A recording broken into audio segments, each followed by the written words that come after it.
was not ivory tower theorizing, it was meant to be applied to life.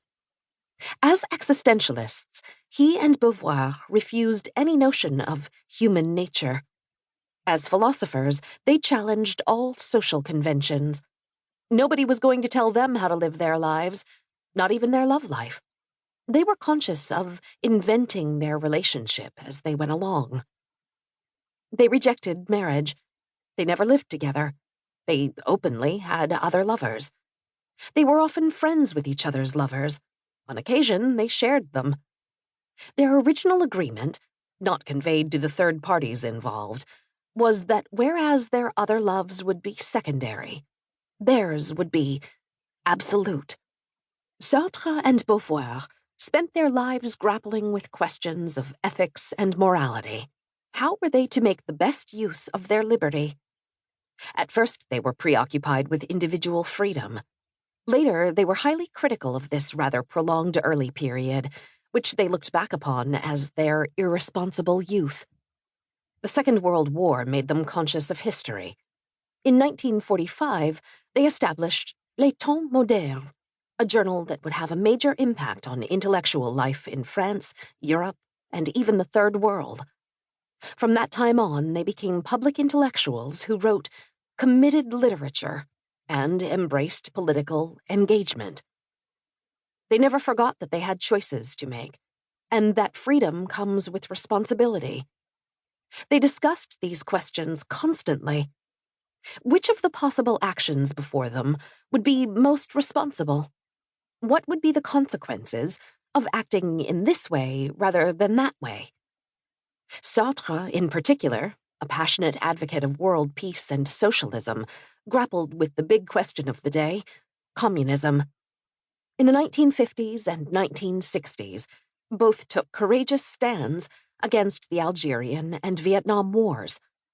Sartre's writings on colonialism and racism made him a spokesman for the anti-colonial struggle. With The Second Sex, Beauvoir wrote what is generally regarded as the founding text of the modern women's movement. Never for a second did Sartre and Beauvoir, in their relationship with each other, stop living as writers. It was a total commitment, every moment of the day. They promised to tell each other everything, down to the smallest detail.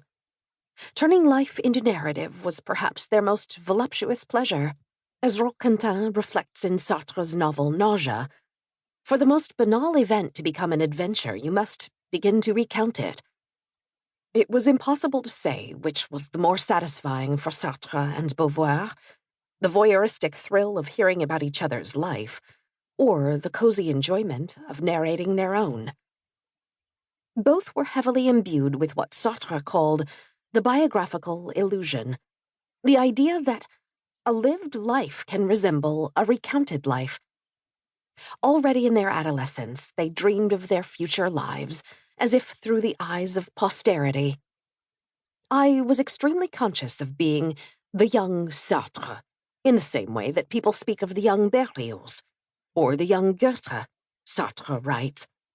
Beauvoir imagined people poring over the narrative of her life, as she did with the lives of Emily Bronte, George Eliot, and Catherine Mansfield.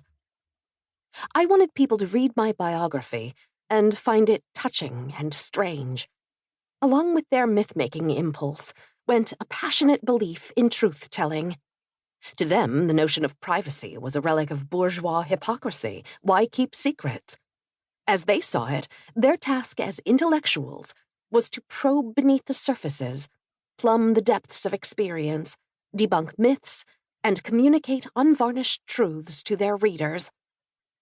They often said they would like the public to know the truth about their personal lives.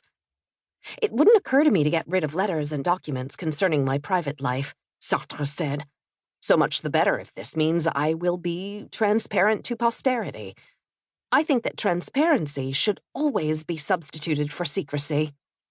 Both remarked in interviews that they would have liked to have been more open about their own sexuality, and the only thing that held them back was that other people were involved. When Beauvoir was 70, the German feminist Alice Schwarzer asked her if there was anything she had not written in her memoirs that she would say now if she could write them again.